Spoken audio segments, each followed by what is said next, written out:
तो एक्शन धुआंधार, नहीं बचेंगे गुनहगार। बहुत स्वागत है आप सभी का। दोपहर के 3:30 बज रहे हैं, आप देख रहे हैं आज तक और मैं आपके साथ आशुतोष चतुर्वेदी। शुरुआत बड़ी खबर के साथ। उत्तर प्रदेश के ADG law and order Prashant Kumar ने साफ साफ कहा है कि कानपुर हिंसा के राजनीतिक कनेक्शन की भी जांच की जा रही है, यानी कि हर एंगल से जांच पड़ताल हो रही है, चाहे वो पीएफआई कनेक्शन हो, राजनीतिक एंगल हो या फिर कोई भी एंगल। देखिए उधर कानपुर पुलिस हिंसा मामले में आज एक और पोस्टर जारी करने वाली है जिसमें आरोपियों की तस्वीरें भी होंगी। तो इस वक्त की ये सबसे बड़ी खबर। और एडीजी लॉ एंड ऑर्डर ने कहा कुछ लोगों ने धर्मगुरुओं से भी बदतमीजी की है और जो भी आरोपी हैं उनके साथ सख्ती से सख्ती वो की जा रही है पुलिस की तरफ से और सख्त कार्रवाई की जा रही है। और इस घटनाक्रम पर और ज्यादा जानकारी हासिल करने के लिए, इस वक्त और अपडेट हासिल करने के लिए हम सीधा रुख करते हैं। हमारे साथ हमारे संवाददाता, हमारे सहयोगी समर्थ श्रीवास्तव जुड़ चुके हैं। समर्थ, एडीजी लॉ एंड ऑर्डर साफ तौर पर कह रहे हैं कि कड़ी से कड़ी कार्रवाई होगी और हर एंगल से जांच तो हो रही है, राजनीतिक घटनाक्रम को भी देखा जाएगा, पीएफआई के एंगल से भी हो रही है। क्या है इस वक्त अपडेट आपके पास? आशुतोष, देखिए मैं इस वक्त जहां मौजूद हूं, मेरे साथ मौजूद है जो मुख्य आरोपी जिनको पुलिस ने बनाया है, जफर हयात, उनकी पत्नी जारा हयात मेरे साथ मौजूद है। मैं उनसे ही बातचीत करूंगा। जारा जी, आप बताइए कि जो घटना हुई है, आपके पति जो है उनको अरेस्ट किया गया है, उनको मुख्य आरोपी बनाया गया एफआईआर में, आप पूरे मामले को कैसे देखती है और अपना पक्ष क्या रखेंगे? देखिए, किस तरह से अगर आरोपी उनको किस तरह से बनाया गया है, मैं ये जानना चाहती हूँ। मतलब वो क्या कर रहे थे ऐसा जिसके लिए उनको आरोपी बनाया गया, मैं ये जानना चाहती हूँ। पुलिस कह रही है कि उनको साक्ष्य मिले हैं कि उनका इन्वॉल्वमेंट इस पूरे प्रकरण में रहा है, हिंसा में। नहीं, इन्वॉल्वमेंट अलग चीज होती है और प्रक्रिया अलग चीज होती है। कि हयात जफर उस जगह पे स्पॉट थे या उन्होंने पत्थरबाजी करी या कुछ भी करा, ऐसा हिंसा फैलाई। अभी पता चला कि पुलिस ने कहा कि उन्होंने जबरन दुकान खुलवाई, किसी से कहा दुकान। तो समर्थ, एक सवाल पूछ लीजिए इनसे कि अगर घटनाक्रम में इन्वॉल्वमेंट नहीं था तो जो व्हाट्सएप चैट थे, जो ग्रुप एडमिन थी, उनमें से सब में से अपने हस्बैंड का नाम क्यों हटा दिया? तो जो व्हाट्सएप सब कुछ डिलीट क्यों कर दिया गया? जी आशुतोष, मैं उसी पर आ रहा हूँ। जो व्हाट्सएप चैट्स की बात हुई, 141 चैट्स जो सामने आए हैं पुलिस के, उसमें जो है आपका भी नाम है, उसमें आपके पति का भी नाम है, जिसमें कहा गया है बंद को लेकर कहा गया है, और एक जगह जहां कैंसिल हो रहा है वहां पर भी कहा गया है कि कैंसिल नहीं हुआ है, उसको लेकर आप क्या कहेंगे? इसके बारे में तो देखिए मैं कुछ नहीं कह सकती हूँ। कैंसिल हुआ है ये चीज़ मैं बता सकती हूँ, और ये व्हाट्सएप और फेसबुक पे भी वायरल है, कैंसिल वाला मैसेज भी है और बाकायदा इन्होंने इंटरव्यू भी दिया है इस चीज़ का। नहीं, पर पुलिस ने कहा है कि आपकी तरफ से भी बताया गया कैंसिल नहीं है। नहीं, ये ऐसा तो नहीं, ऐसा कुछ नहीं है, ऐसा कुछ नहीं कहा चैट्स में। नहीं, ऐसा कुछ नहीं है, कैंसिल नहीं किया गया हो। और पहली चीज ये है कि ये जो रखा गया था, एहतजाज जो रखा गया था, वो एहतजाज ऐसे रखा गया था कि हुजूर की शान में गुस्ताखी करने वाले के खिलाफ बंदी का ऐलान, शांतिपूर्वक बंदी का ऐलान था। पत्थर चले और शांति कैसी? नहीं, हम बता रहे हैं आपको, मतलब ये था कि शांति, उसमें जो मैसेज जो वायरल हुआ है बनाकर रखिए। लेकिन उत्तर प्रदेश सरकार ने और पुलिस प्रशासन ने साफ तौर पर कह दिया है कि जो भी आरोपी होंगे उनको बख्शा नहीं जाएगा, उनके खिलाफ सख्त से सख्त उत्तर प्रदेश की सरकार कार्रवाई कर रही है। देखिए, कानपुर में हिंसा फैलाने वालों का पोस्टर क्या जारी हुआ, शहर की फिजा बिगाड़ने वालों में हड़कंप मच गया। कईयों को तो पुलिस ने हिरासत में ले लिया है, एक नाबालिग ने खुद ही थाने पहुंचकर सरेंडर भी कर दिया। अब पुलिस और प्रशासन किसी भी मोर्चे पर कोई कसर बाकी नहीं छोड़ना चाहते ताकि दंगाइयों को सबक सिखाया जा सके।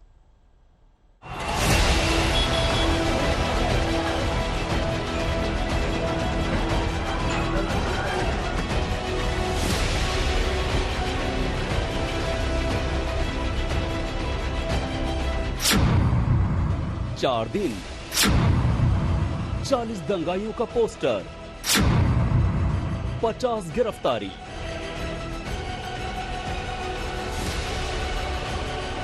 बलवाइयों के एक्शन के बाद पुलिस का रिएक्शन शुरू हुआ तो कानपुर की फिजा ही बदल गई। तनाव जरूर है, लेकिन बलवाइयों की ताकत दिखनी पूरी तरह बंद हो चुकी है। 4 दिन पहले जो दंगाई सड़कों पर उतरकर पुलिस कर्मियों को जान बचाने को मजबूर कर रहे थे, सरकारी संपत्ति को आग के हवाले कर रहे थे, पत्थरबाजी कर रहे थे, अब वो छिपते छिपाते जान बचाते भाग रहे हैं। कानपुर पुलिस ने शहर के एक एक गुनहगार को सबक सिखाने की जिद ठान ली है। शहर में दंगा फैलाने के सीसीटीवी सबूत जुटाए जा चुके हैं और तेजी से धरपकड़ की जा रही है। यहीं पर मेन दंगा हुआ था और इसी रास्ते से नई सड़क की ओर ये लोग बढ़े थे, और यही रीजन है कि यहाँ पर सिक्योरिटी जो है, जो पुलिस फोर्स है, जो अलग अलग जिलों से आई है, उनको यहाँ पर तैनात किया गया है। कोई इलाहाबाद से आया है, कोई प्रयागराज, कोई कहीं से आया है। तो ये सारी तस्वीरें आप देखिए, पूरी पुलिस फोर्स यहाँ पर मौजूद है, मुस्तैद है कि जिससे कोई अप्रिय घटना दोबारा इस एरिया में नहीं हो पाए। उस दिन फोर्स की कमी थी क्योंकि प्रेसिडेंट थे, प्राइम मिनिस्टर थे, आदि फोर्स कानपुर पुलिस की मौजूद थी। सबसे पहले सलाखों के पीछे खड़े इस शख्स से आपको मिलवाते हैं। आरोप है कि इसने अपनी प्रिंटिंग प्रेस में भड़काऊ पर्चे छापे थे। प्रेस के मालिक को हिरासत में ले लिया गया है और पुलिस ये जानने की कोशिश कर रही है कि इस तरह के पर्चे छपवाने का ऑर्डर किसकी तरफ से आया था। वैसे प्रिंटिंग प्रेस के मालिक का भी अब मानना है कि उससे गलती हो गई है और उसे पुलिस को पहले ही ये जानकारी दे देनी चाहिए थी। आपके यहाँ पे पोस्टर छापे गए जो बंद बुलाए? 20 पोस्टर आया था आपसे बोलने के लिए कि यहाँ पे वही बताया गया। वो नाम जो अभी लिया जा रहा, क्या नाम? हाशमी जी। क्या बोला था उन्होंने आपसे? उन्होंने कहा 20 पोस्टर छाप दो, तो 20 स्टिकर छाप दो। स्टिकर हमने छाप दिए थे। कुछ उन्होंने आपसे बातचीत करी? नहीं, कोई नहीं। आपको पता था कि आप किस चीज के लिए छाप रहे हैं वहाँ पे पोस्टर जो है? नहीं, असल में रात का टाइम था 9:30 का, हम भी निकलने वाले थे घर, तो जो ऑपरेटर था उसने छाप दिया। आपके से उठाने आई थी? कितने लोग उठाने आए थे? क्या बोला पुलिस ने? नहीं, हम खुद ही थाने पहुंच गए थे। कल लगे थे पोस्टर, दंगाइयों में बढ़ा डर, बुलडोजर का डर, करने लगे सरेंडर। कानपुर के दंगाइयों से निपटना पुलिस प्रशासन के लिए बड़ी चुनौती बन गया था। 4 दिन पहले जो हुआ सो हुआ। अब पुलिस पूरी ताकत के साथ हर उस गुनहगार के साथ निपटने में जुट गई है जिसने शहर को दंगों की आग में झोंक दिया था। इसके लिए पुलिस ने अलग अलग सूत्रों और सीसीटीवी से मिले फुटेज के आधार पर 40 आरोपियों का एक पोस्टर तैयार किया और सोमवार को उसे जारी कर दिया। सूचना देने वाले का नाम गुप्त रखने के वादे के साथ पुलिस ने ये पोस्टर जारी किया था। इससे दंगाइयों में दहशत फैलनी लाजमी थी। कुछ ही घंटों में पुलिस को इन दंगाइयों के बारे में सूचना मिलने लगी। कुछ को तो पुलिस ने जल्द ही हिरासत में भी ले लिया, जबकि एक आरोपी ने थाने में सरेंडर कर दिया। पोस्टर है, ये वही पोस्टर है जो 40 लोग चिन्हित किए गए हैं सीसीटीवी के थ्रू, और जो 13वां नंबर देख रहे हैं ये वही शख्स है जिसने जो है सरेंडर किया है, और इसने कल सरेंडर किया है। ये नाबालिग है और ये एक मैसेज जाता है कहीं ना कहीं पुलिस का कि जो यूपी पुलिस का खौफ इस वक्त है 40 में अभी डेली एक के बाद एक डिटेन किया जाएगा, अरेस्टिंग किया जाएगा, पर जो ये शख्स है 13वें नंबर पर, इसने कल सरेंडर कर लिया है। पुलिस प्रशासन भी जानता है कि दंगे की ये तस्वीरें असामाजिक तत्वों के मंसूबों का वो नमूना है जिस पर सख्ती का पहरा बैठाया जाना बेहद जरूरी है। कानपुर से समर श्रीवास्तव के साथ आज तक ब्यूरो।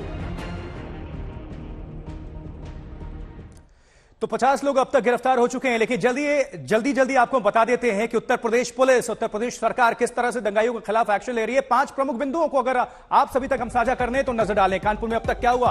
पहली बड़ी बात, पुलिस की कार्रवाई तेज हो चुकी है और 50 आरोपियों को गिरफ्तार किया जा चुका है। आगे बढ़े, दूसरे बिंदु को अगर पहुंचाएं तो हिंसा में शामिल नाबालिग ने सरेंडर कर दिया है। डर होता है और ये अभी दिख रहा है क्योंकि पोस्टर जारी कर दिया गया था। अगले बिंदु की रुख करें। तीसरी बड़ी बात, भड़काऊ पोस्टर्स छापने वाली प्रेस का मालिक पकड़ा गया है, गुनाह कबूल भी किया, हालांकि कहता है कि 20 पोस्टर्स उसने छापे थे। अगले प्रमुख बिंदु, चौथे पॉइंट की अगर बात कर ले तो देखिए, जांच और कार्रवाई पूरी तरह निष्पक्ष होगी, प्रशासन का साफ तौर पर कहना है। ADG law and order Prashant Kumar अभी आज तक पर थे, उन्होंने बताया भी। 5वें प्रमुख बिंदु की बात करें तो हमें सॉफ्ट टारगेट बनाया जा रहा है। यह किसका कहना है? पीएफआई महासचिव का कहना है, और पीएफआई कह रहा है कि इस घटनाक्रम में उसका कोई लेना देना नहीं, यानी कि उसका हाथ नहीं है। हालांकि पुलिस को जो सुराग हाथ लगे उसको देखा जाए तो पूरी तरह से शामिल होने का शक है, अंदाजा है, इसलिए घटनाक्रम की जांच हो रही है इस एंगल से भी। इस बीच उत्तर प्रदेश के ADG law and order Prashant Kumar ने कहा है कि कानपुर के हिंसा के पीछे गहरी साजिश है और आज तक से खास बातचीत उन्होंने कहा कि जानबूझकर शहर का माहौल खराब करने की साजिश भी रची गई है। क्या कुछ कहा Prashant Kumar, ADG law and order Uttar Pradesh, सुनिए। उत्तर प्रदेश में कानपुर की घटना के बाद लगातार गिरफ्तारियां हो रही हैं और लगातार पुलिस लोगों को पकड़ रही है। आखिर क्या आज का अपडेट? हमारे साथ मौजूद हैं उत्तर प्रदेश के ADG law and order Prashant Kumar ji. Sir, लगातार गिरफ्तारियां हो रही हैं, आज का क्या अपडेट है? 50 लोगों की गिरफ्तारी आज सुबह तक की जा चुकी है और जो वीडियो फुटेज या फोटोग्राफ्स के आधार पे लोगों की पहचान हुई है उसके पोस्टर वहाँ लगाए जा चुके हैं और उस आधार पे ही कार्रवाई हो रही है। ये सुनिश्चित कराया जा रहा है कि जो लोग दोषी हैं सिर्फ उनके विरुद्ध ही कार्रवाई हो, खासकर वैसे लोगों के जो उन्होंने वहाँ उपस्थित धर्मगुरुओं के साथ भी बदतमीजी की, धक्का मुक्की की और पुलिस के साथ पुलिस के ऊपर पथराव किया, जिसको पूरी दुनिया ने देखा और किस तरह से ट्रॉली के ऊपर पत्थर रख के लोग पत्थरबाजी कर रहे थे। तो इसी पे कार्रवाई चल रही है और इनके विरुद्ध गैंगस्टर एक्ट के तहत भी कार्रवाई होगी तथा इनके द्वारा जो पब्लिक या प्राइवेट प्रॉपर्टी को डैमेज किया गया है उस डैमेज की भी रिकवरी की जाएगी। सर, प्रिंटिंग प्रेस वहाँ पर थी जिसने पोस्टर छापे थे और पूरे कानपुर में लगाए थे, उसको भी गिरफ्तार किया गया है। क्या उसने कुछ इनपुट दिया है या उससे पहले किसने उसको ऑर्डर दिया था, कितने पंपलेट छपे थे, इस बारे में कुछ जानकारी निकल कर आई? कहाँ कहाँ वो पर्चे बांटे गए? हाँ, प्रिंटिंग प्रेस के जहाँ तक कार्रवाई का प्रश्न है, तो जो लोग भी इस तरह के पम्फलेट्स छापते हैं उनके लिए मैंडेटरी होता है कि वो अपने प्रिंटिंग प्रेस का विवरण दें।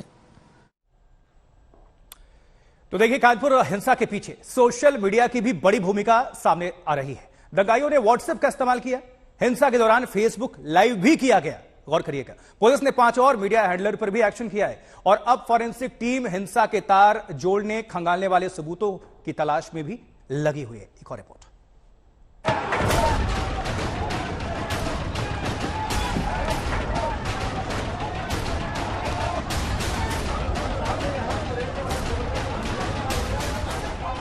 कानपुर को हिंसा की आग में झोंकने की तैयारी काफी पहले से थी। पत्थरबाजों को व्हाट्सएप से निर्देश मिल रहे थे, हर तरह के अपडेट्स उसमें पोस्ट किए जा रहे थे। कौन सा बाजार बंद है, कौन सा बंद नहीं है और किसको बंद करवाने के लिए बल प्रयोग किया जाएगा, इसकी सारी जानकारी व्हाट्सएप ग्रुप पर डाली जा रही थी ताकि जो भी बंद का विरोध करे उसके खिलाफ भीड़ एकजुट हो सके। जिस तरीके से व्हाट्सएप ग्रुप के जरिए लोगों को जोड़ा गया, भड़काने की कोशिश की गई, वो तमाम व्हाट्सएप चैट्स कानपुर पुलिस के पास पहुंच चुके हैं। और ये सबसे बड़ी बात कि ये जो व्हाट्सएप चैट्स हैं ये MM जौहर फैन एसोसिएशन को जो संचालक है जफर हयात हाशमी, उसके द्वारा ये व्हाट्सएप ग्रुप बनाए जा रहे थे। केवल व्हाट्सएप ऐप ही नहीं, कई और सोशल मीडिया प्लेटफॉर्म्स पर भी इस तरह की चैट्स मिली है। अब तक 16 सोशल मीडिया अकाउंट्स पर IT एक्ट के तहत FIR दर्ज की जा चुकी है। इन सभी के खिलाफ IT एक्ट की धारा 66 और IPC की धारा 505 यानी भड़काऊ कंटेंट परोसना जैसी धाराएं लगाई गई हैं। इस तरह के सारे वीडियो फुटेज और इस तरह के जो पोस्ट्स है इनका पूरी समीक्षा करेगा, इन्वेस्टिगेशन करेगा और उसके आधार पे उनके खिलाफ कार्रवाई करेगा। और भी लोग कितने ट्विटर हैंडल या सोशल मीडिया अकाउंट्स है जिन पे FIR हुई है?